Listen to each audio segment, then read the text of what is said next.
Hey everybody, is this thing on? Am I working? I guess my wife will tell me because I think she's literally the only one watching at this point, but this is my inaugural stream to my channel.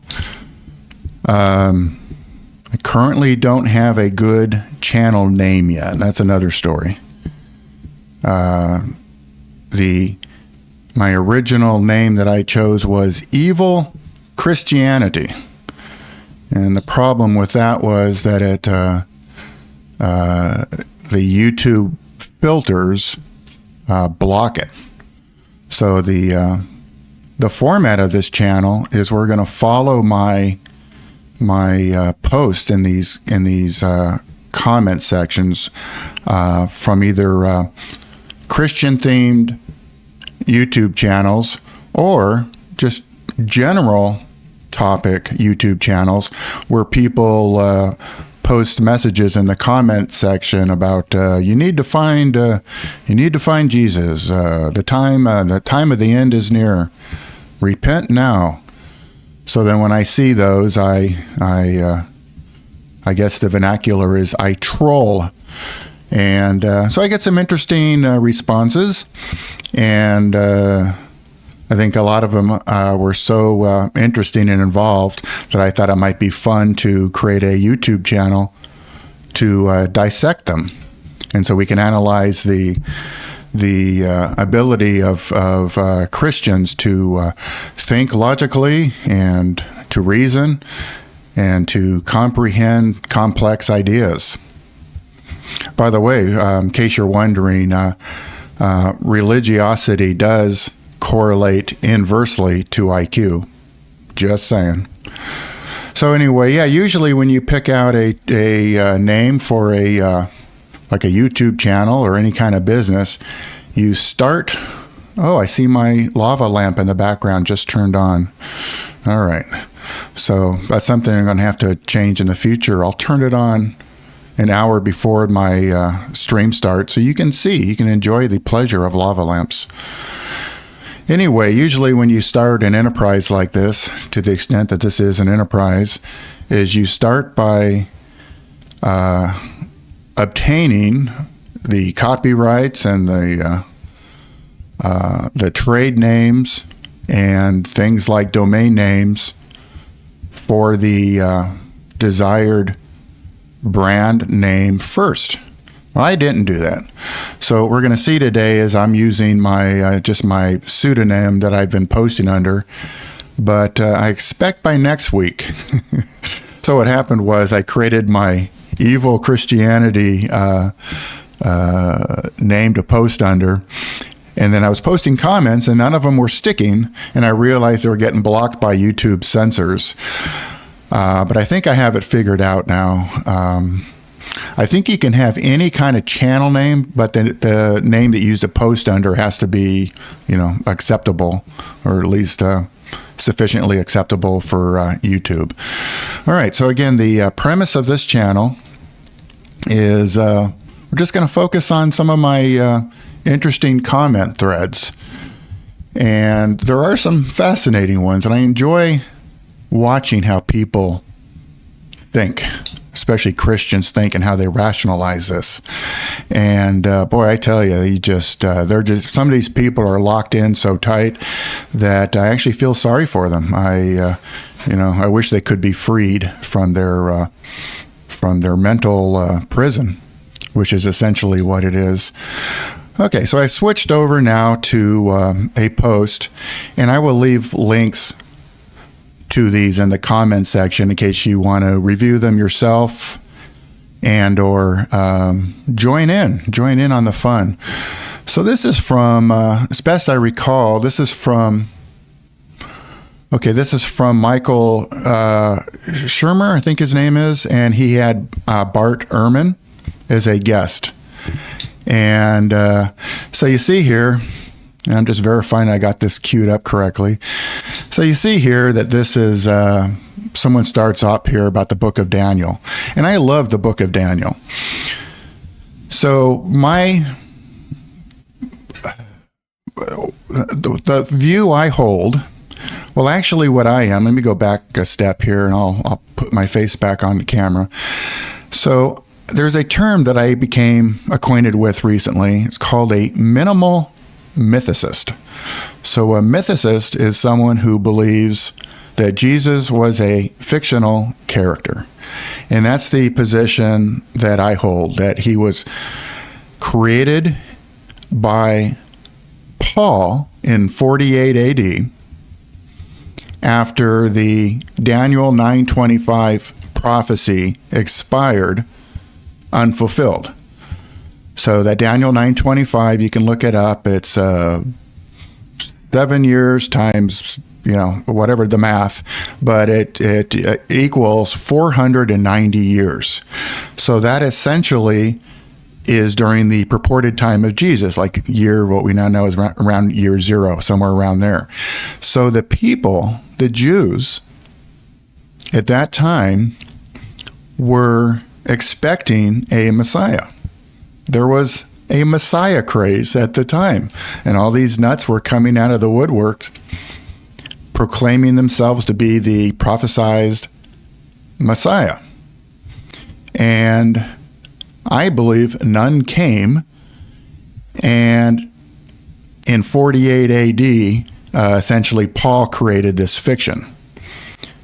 So this gets complicated, and we can delve into that in later videos. But basically, that's my premise here. And of course, Paul, the first Pauline epistle was written in 48 AD. Of course, he's writing this epistle to Galatia, to these prayer houses that he established in Galatia. Now, a prayer house is, no churches existed then. So a prayer house is a family's house. These were wealthy people. And so they had nice houses, and they would have these gatherings for Christians in their homes. And Paul would send these letters, these epistles, to these churches to essentially get them under control and keep them on the path to teach what he wanted taught, his version of Christianity. And that's why I consider him the founder of Christianity. And in fact, his Christianity his theology is different than what one would associate with Jesus. So that's another interesting topic. And actually, somebody like Bart Ehrman he'd be a good source to go for more information on that. But it's fascinating. Okay, so now we go back to this comment thread here. So, and again, I will leave links in the description for you.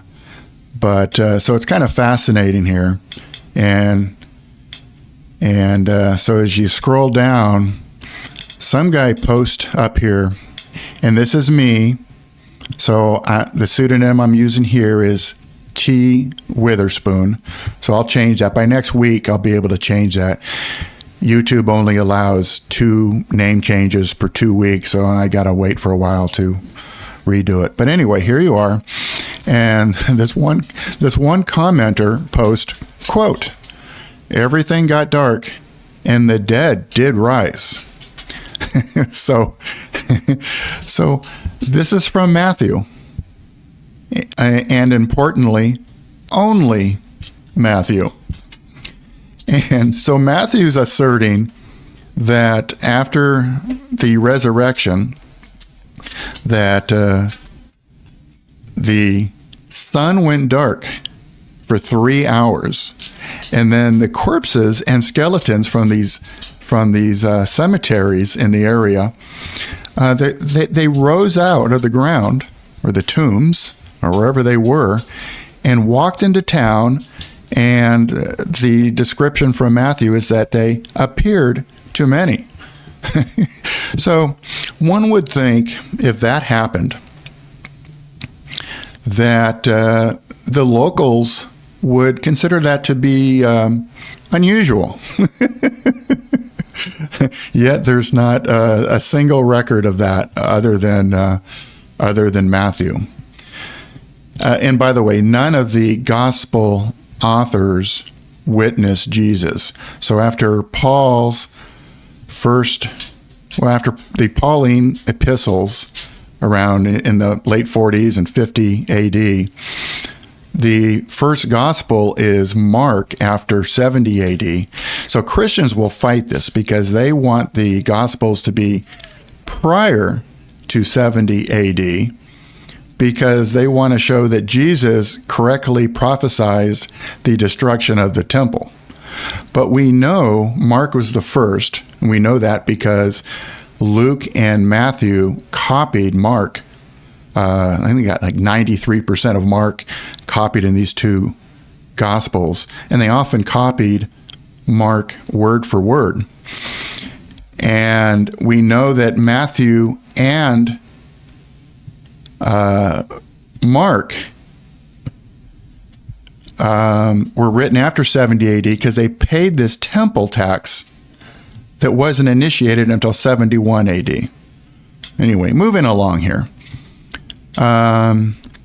So the same commenter, right, this Richard Vass, as he's known here, is saying that his evidence is the Bible, right? So it's a circular argument. You know, the Bible makes a claim, and then you ask them for, evidence, and they point to the Bible. It's famously known as because the Bible says so. So that's the evidence. And this poster in particular is singling out one version of the Bible, the King James Bible. He calls it here the pure words of God. So this is fascinating. So I comment to him a few days ago that, for example, the original version of Mark, which is the oldest gospel, did not include any appearances of Jesus after the resurrection. That was actually added during the King James project to harmonize the Gospels. So they realized that Mark ended suddenly, and they knew they had a problem, especially since it was the first one. So it was added, what is that? I put here 1,500 years later. But that originally wasn't included. Matter of fact, I'm going to start something else up here. I think in the Trinity is the same thing. This is a reference that I use. And let me search here.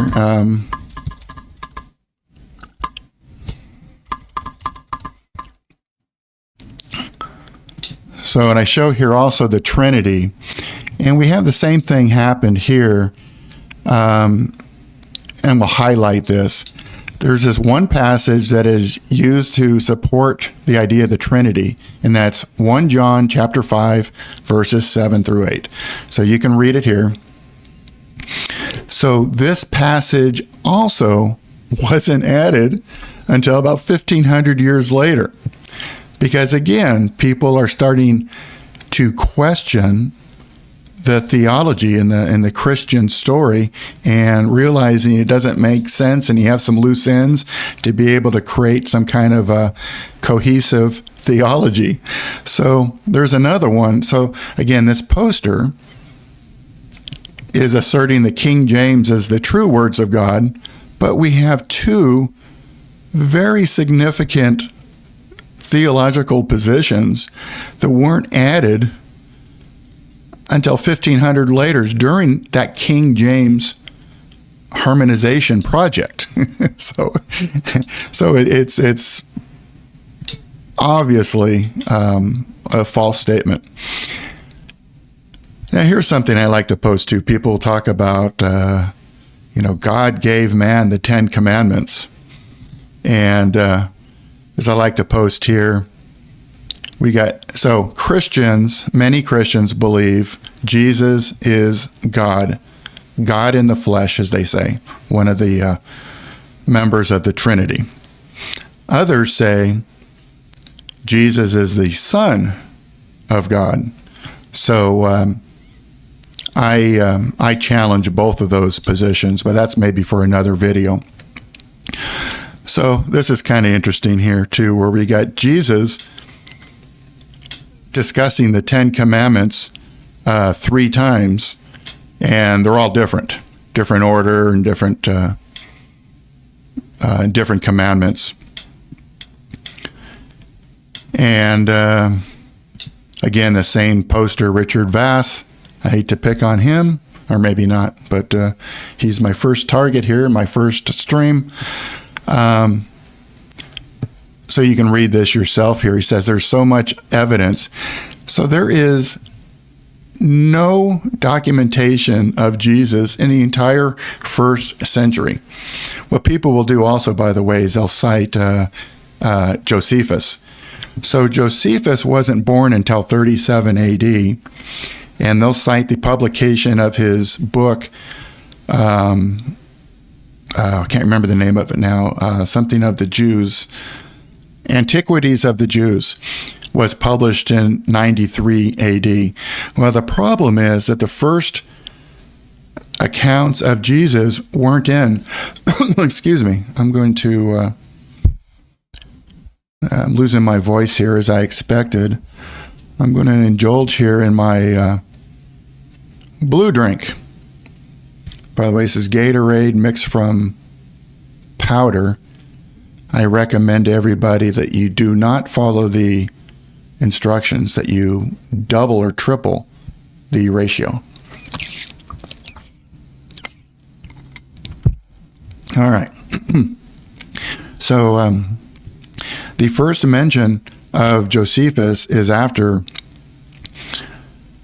well, excuse me. So there are some early church leaders, like Eusebius, who discuss Josephus's, what do we call it, his books regarding the history of the Jews, and he does not mention the Jesus references, and it would be inconceivable that had they existed that he would not have mentioned that. The earliest documentation of that is in the 11th, dated to the 11th century. And those records were actually edited by Christian monks. And there's no dispute about that. You can literally, there's pictures of it. You can see it, and you can see actually where the scribes added their own edits to add Jesus. So anyway, we'll go back here. And here's something else I like to do to kind of troll. I'll ask people, why did you decide to worship a father who used one of his sons as a human sacrifice? Don't you agree that sacrificing humans to appease gods is evil? So what Christians, the way Christians like to frame this, excuse me, I'm going to pop up my other source here. The way Christians like to frame this is that Jesus sacrificed his life so that we may be saved. And they'll challenge me and they'll say, don't you like that somebody would, sacrifice their life for you? God, I just got this quoted to me the other day. It says, there hath no other greater love than one who sacrifices his life for another. Okay. So I agree. It's absolutely true. But that's not what happened in the Jesus story. The opposite happened. So as I put here, I like to use these, and by the way, this is the reference I use when I'm posting on these message boards. I just keep them all here. People always say, oh, you're just copying that from somewhere. Well, yeah, so therefore what? So I like to use these in particular because as I stay here, Paul is the creator of Christianity, and this is how he put it. He says, Christ our Passover is sacrificed for us. Here it is. God showed his great love for us by sending Christ to die for us. All right. So that's murder, right? If I take somebody and sacrifice them to appease a god, we call that murder. Murder. It's not showing love. That's murder. I just think we need to be clear what we're talking about here. By the way, I like to post this here too about all these different versions that are out there of the Bible. And I'll watch some of these Christian channels too, where they go back to the Greek and there's different interpretations and all that's fun. They can change the meaning of anything. So here I am as I scroll down. You can see I'm still challenging this guy. Give me your evidence. So here's what he said. He says the King James Bible being perfect. Okay, so obviously that's written in Old English, right? Medieval English. I have to remind the guy that the Gospels were written in Greek. By the way, most people think the Gospels were written in Hebrew. So Jesus actually spoke Aramaic, and these were written in Greek, likely from far away from where these supposed events happened.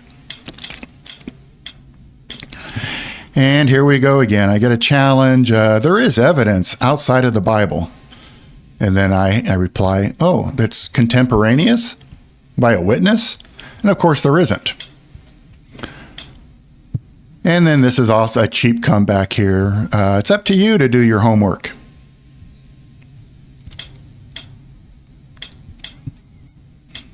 All right, let me just zip down here. All right, so here we are.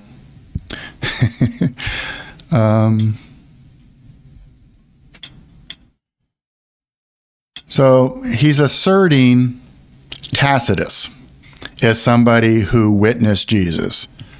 So here's my retort. Let me go back to my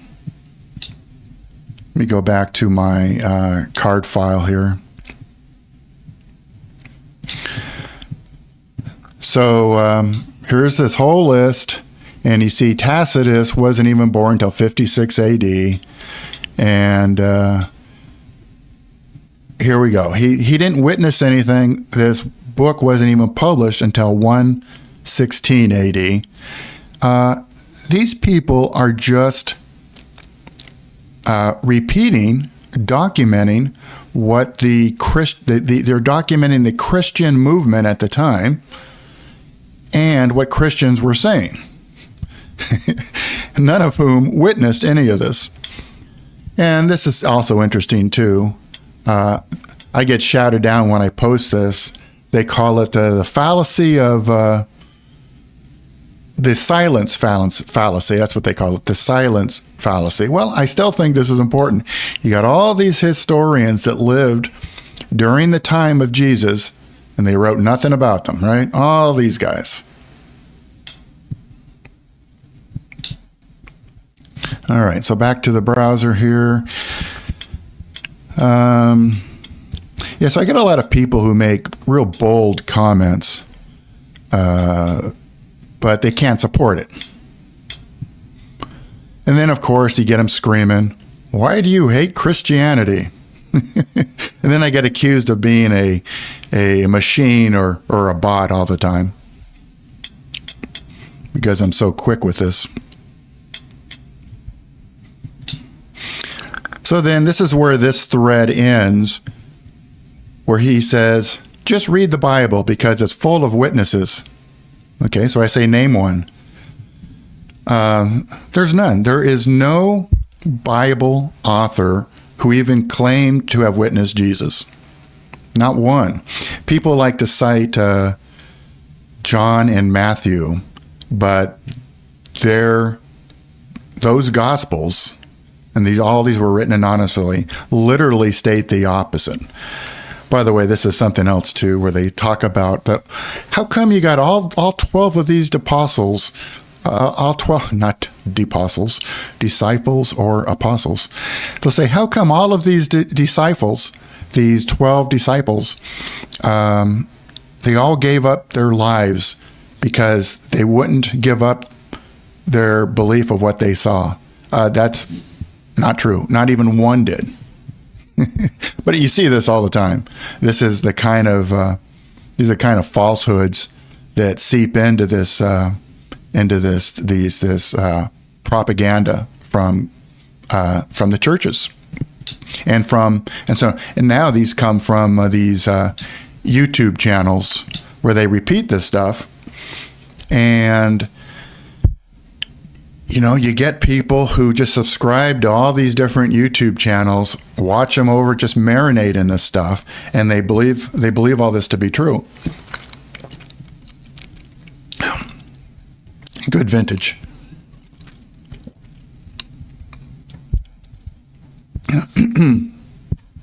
By the way, with my background, I was going to get a green screen, and I thought, that's too much trouble. I've actually have a webcam on the way, and I think I'll take it from this other angle. Actually, I have to do it this way? Well, everything's backwards. I have to do it from, that's interesting. So my shirt, everything's backwards, huh? Okay, so I'll flip my camera for next time also. It's something to know.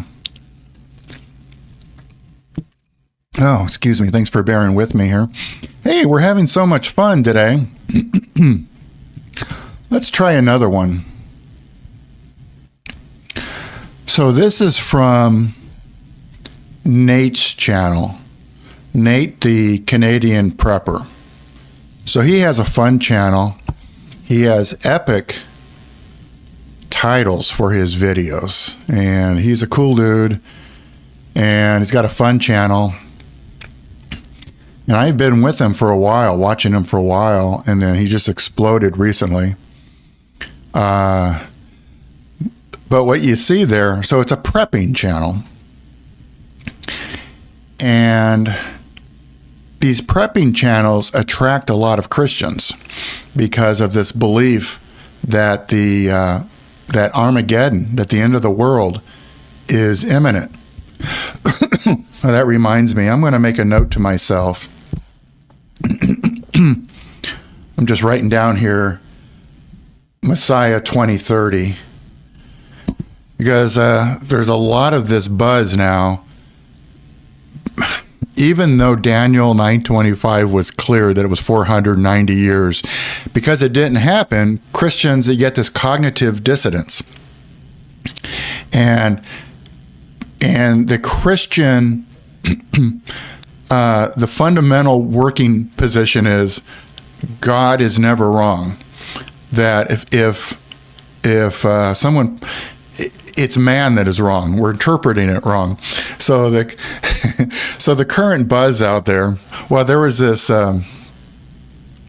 constellation that was, it's known as the Revelation 12 sign. It was kind of interesting. I am totally on board with this. I completely agree that this sign, if you look it up, the Revelation 12 sign, I completely agree that is referencing in Revelation that constellation with the woman with the crown and the sun and the moon at her feet, and you see Jupiter, which is known as the king, goes into the womb of Virgo, the virgin, and comes out. It's just perfect. And when I saw that, I was like, oh, that's intriguing. And so this happened in September 23, I believe, 2017. And I was fascinated at the time because there's no way I could not be describing that.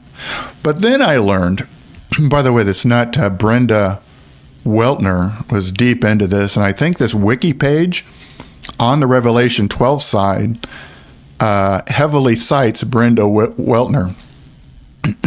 But there are some other good videos on this, and it's still being used today.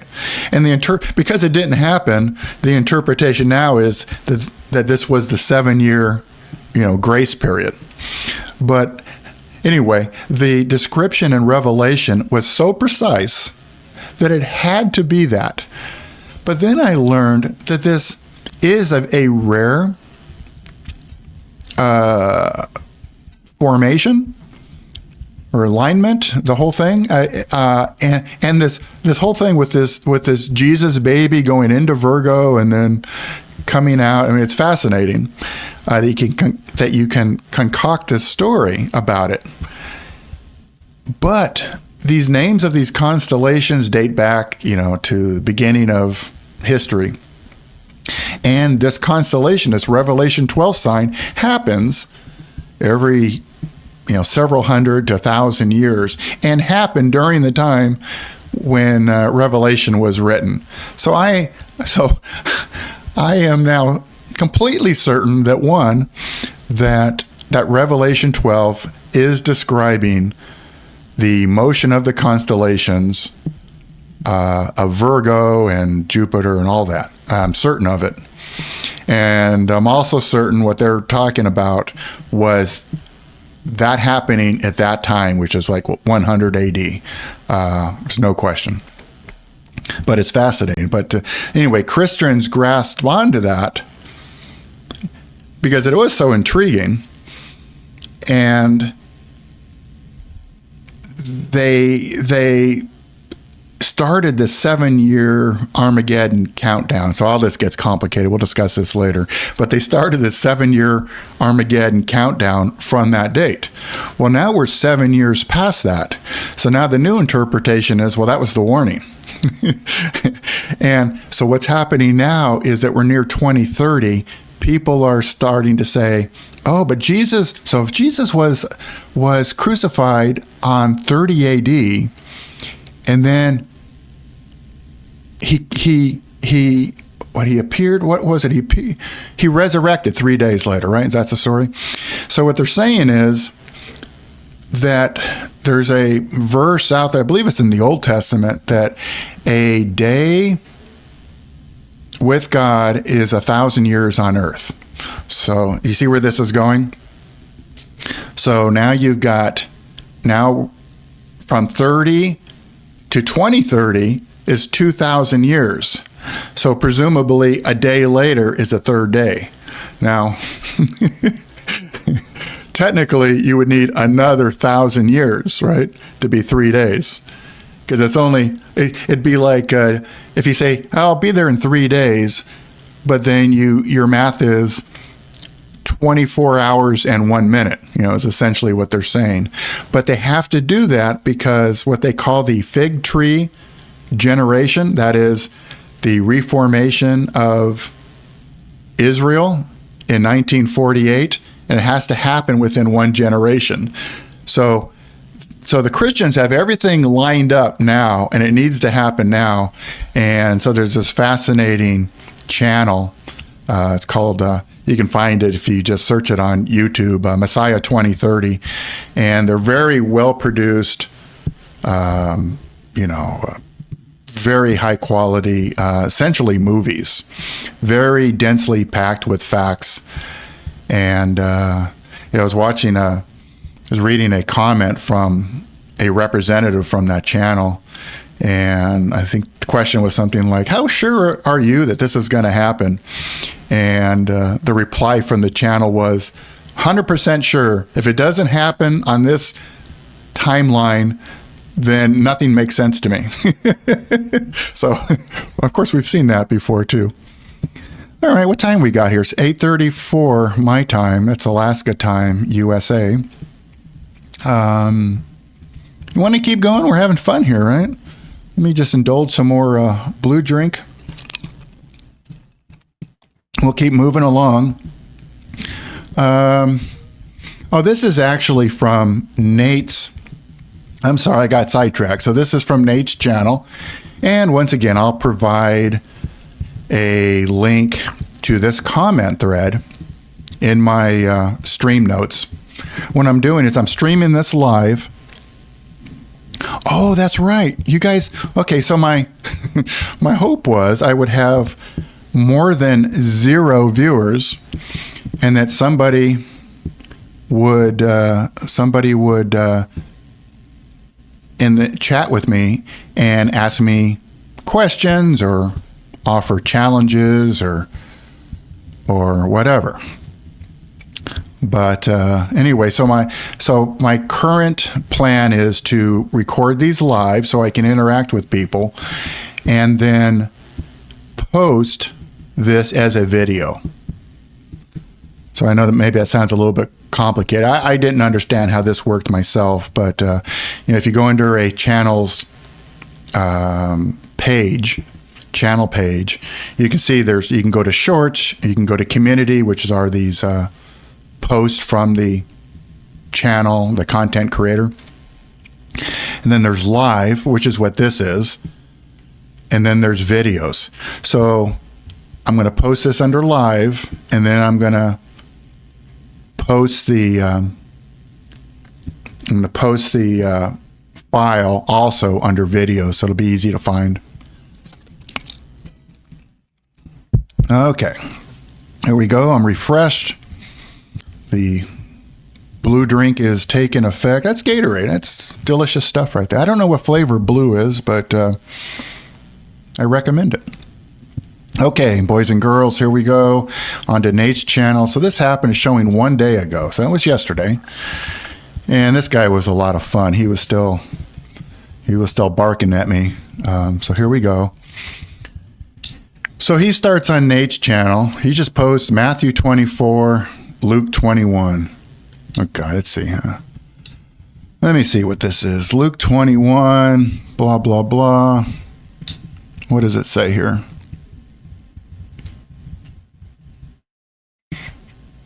Oh, I don't know what this is. Oh, okay. Here's what he's saying. He's saying there will be signs. Okay. So there's a prohibition in the Bible against using astrology. However, in Genesis, it also says that the stars and the sun and the moon are for signs and seasons. And so that's what they grasp onto. So I don't know how you make the distinction between astrology and then foreseeing the future by looking at the stars. But anyway, that's this is their logic. So he's saying here that people will gather against, Israel. All right, so here we go. I'll just scroll down here for you. By the way, this is fascinating too. So you'll see people, if I challenge people to say, oh, if you're going to attack me over my belief in sacrifice, you're going to fail miserably. So what happens is, let me go back to this. What happens is there's a verse where Jesus prophecy. Oh, I just noticed I got my socks behind me. All right, that's for my notes for next time. See, I got my boots and my socks. Oh, lovely.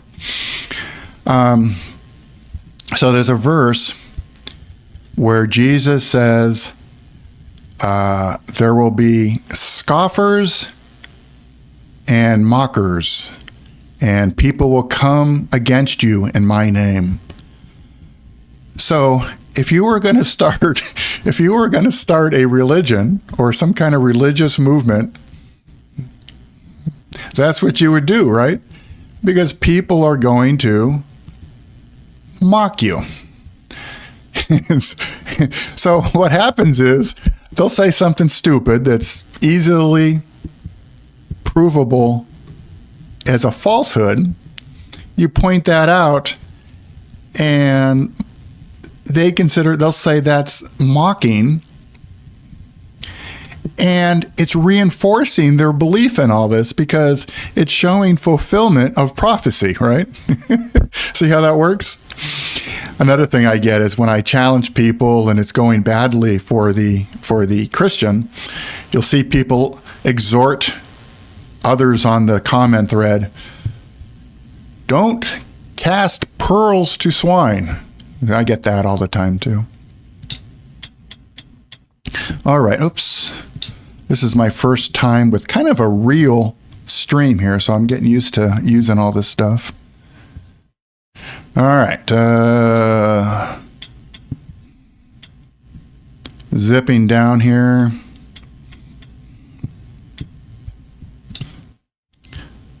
So here's this guy. I think I referenced his comment earlier in the stream where he's saying, is it that hard for you to believe that a complete stranger would offer up their life for you? By the way, this is another common theme. There's atrocious grammar and punctuation, which suggest a low educational attainment.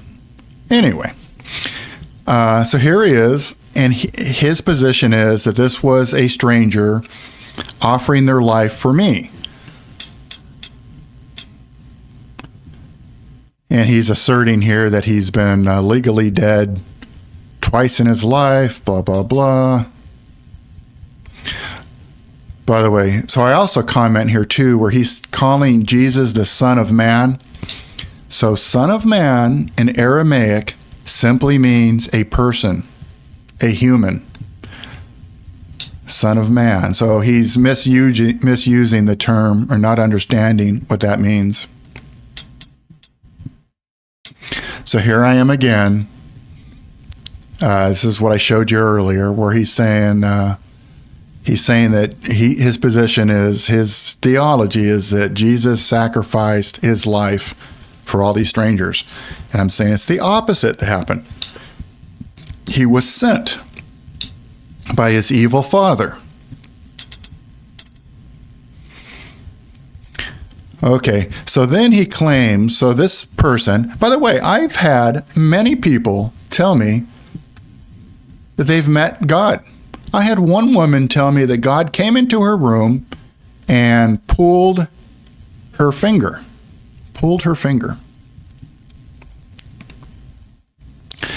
I also had, so another thing you get, all right, let me come back here. So you get a lot of these people who say they've literally met Jesus. And so I'll say, oh, tell me about it. What did he say? What did Jesus look like? And so you'll get this all the time, that he had woolly hair. So there's a quote, I think it's in Revelation, where the quote is, his hair was as white as wool, not woolly. So they're taking this verse, they misremembered it, and they're repeating it. And they'll say, oh, he was African.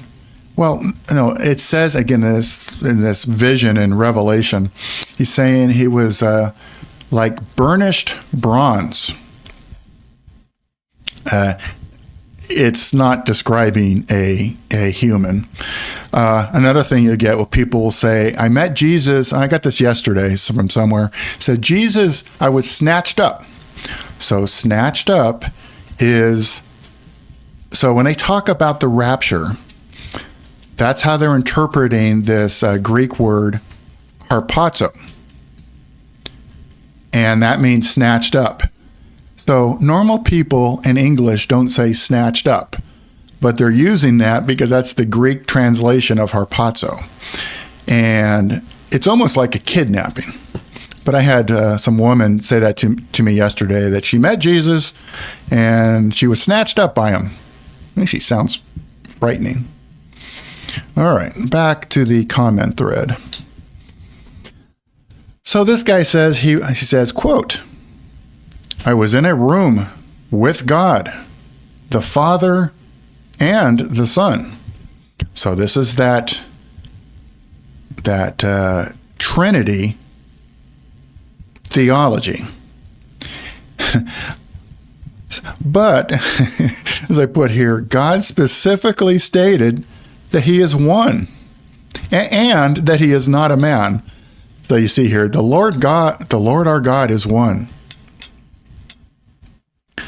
And then I read this to you earlier. And then he also, as I put here, God specifically stated that he is not a man. All right, you can read these here. For I am God and not a man. And then from Numbers, God is not a man, so he does not lie. He is not human, so he does not change his mind. So this is fun too. This guy is saying that he was in this room with God and saying that Jesus is the Son of God. But as I put here, the Bible makes it clear that a human descendant of David was the father of Jesus, not God, this human descendant. And they use these terms in the Bible, in these passages, they use these terms, seed, meaning sperm, and they use the term flesh and root and fruit of his loins and offspring. So there's these two different genealogies, right? There's one from Matthew and one from Luke, and they're wildly different. And so the assertion from Christians as they try to harmonize all these is that one of them is actually tracing Mary's genealogy. And that's, you can see it's clearly not, but that's how they have to reconcile all this. So I have to break these up a lot of times because YouTube won't let me post. So YouTube has their own filters, and then each channel owner can set their level of filtration, and they can also put in their own keywords that they want banned. So it depends on the channel, but Nate has his set up to a little bit higher level. So I have to break these up. But anyway, here they are, and you can read all these. And you can see that the Bible is clearly saying that Jesus is a human descendant. So again, some Christians believe that Jesus is literally God. Some believe he's the Son of God. But you see the Bible is clear here that he was from this a descendant of David, because the prophecy says he's coming from the Messiah will be descended from this house of David. So that's why this was important. All right, so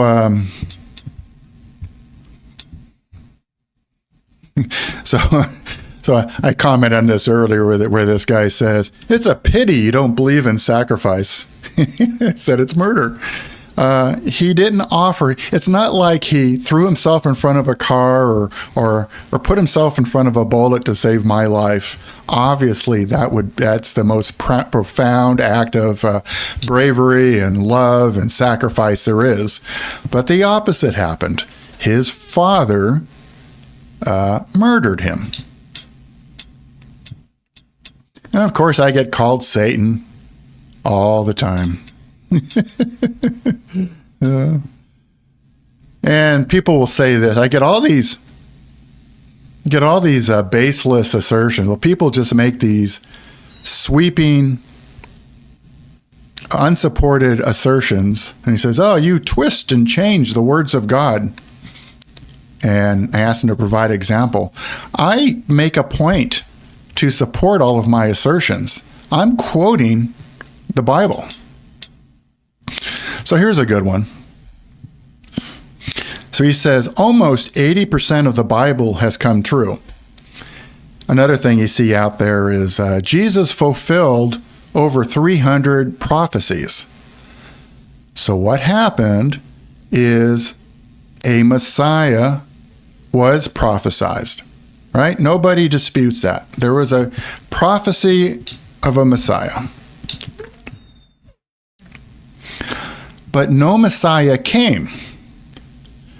Then, after the destruction of Jerusalem and the temple after 70 AD, decades later, these Gospels were written to match the Jewish expectations of the Messiah. It's like picking lottery numbers after you already know what the winning numbers are. So it's amazing that people believe this stuff, but this gets repeated. You sit there and you'll search online and you see all these websites with all these prophecies that were fulfilled. Well, they match the prophecies, but they're written afterwards. And Matthew in particular, hold on here, I'll go to that now. Matthew in particular was very careful to dot all the I's and cross all the T's to make sure that his version of this matched the prophecies. So let me scroll down here a bit. So here we go. This is my own list here. It goes, Matthew claims a fulfillment of prophecy that was never made, that he was be called a Nazarene, but there's no such prophecy. So, and then you talk about here that he'll be born of a virgin, and they'll call him Emmanuel. Well, Jesus was never called Emmanuel in the New Testament. And by the way, this prophecy of a virgin, we'll talk about that, I'm sure, at another date. But that's Isaiah 7:14. And it's just a mistranslation. The word used originally was Bethulia, something like that, which simply means, I think I got it backwards. Alma is the word that was used. It simply means a young woman. But then they got mistranslated into the Greek, into Bethulia, which means virgin. So anyway, it's a mistranslation. And you can read all these others here. We'll get into it another day. But, again, this is all these are from Matthew. He makes up all these prophecies that were never made, and then he asserts that Jesus fulfilled them. All right, let's go back. Dang, this is going by fast. Okay, so I guess we'll stop in an hour. Let me continue on here.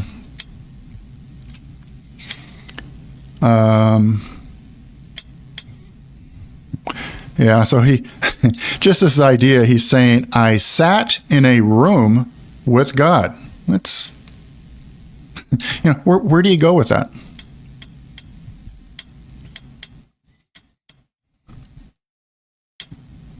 By the way, this is interesting too. I remember there was that, I think it was the James ossuary that was found decades ago now. I remember watching The Tonight Show with Jay Leno, and they reported on that, or he was going to do some joke or something. And he was talking about Jesus' brother, James. And, there was this quiet, and people were kind of laughing. And Jay Leno said, same thing everyone else is thinking. Oh, Jesus had a brother? That was the first time I heard about that. He had a brother. I thought he was born of this virgin. And so anyway, Jay Leno, as a premise for the joke, was he made some comments about, how would you talk about sibling rivalries where, you're trying to live up to your brother, who is God. So let me go back to this.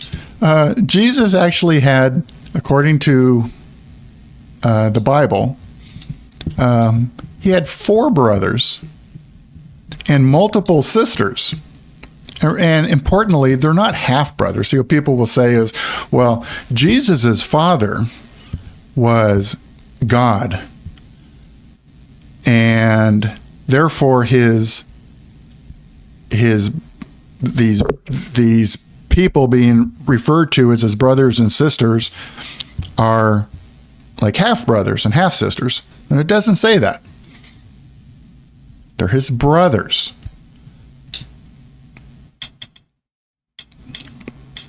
All right, zipping right down here.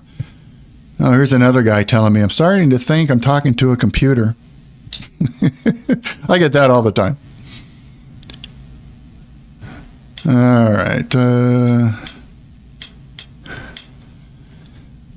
Okay, so this is interesting too. So he says, oh, great. Now I guess you're going to try to prove to me that the Roman army and Pontius Pilate never existed and they never documented killing the Son of Man. That's true. There is a Pontius Pilate letter in a British museum, and it's a fake. It was created, I forgot exactly, it's only a few hundred years old, but it's a significant enough, it's old enough to have some historical value, but it is not a letter from Pontius Pilate. Did Pontius Pilate exist? Yes. There's actually a Pilate stone out there with his engravings on it. There's a Pilate stone. You can actually buy Pontius Pilate coins that were minted by him with his face on them. You can buy them on eBay for $20 or $30. So yeah, he existed. But you do this in fiction, right? If you're writing fiction, if you're writing a Harry Potter book,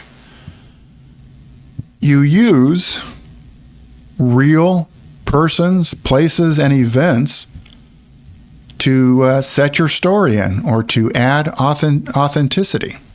So that's not unusual.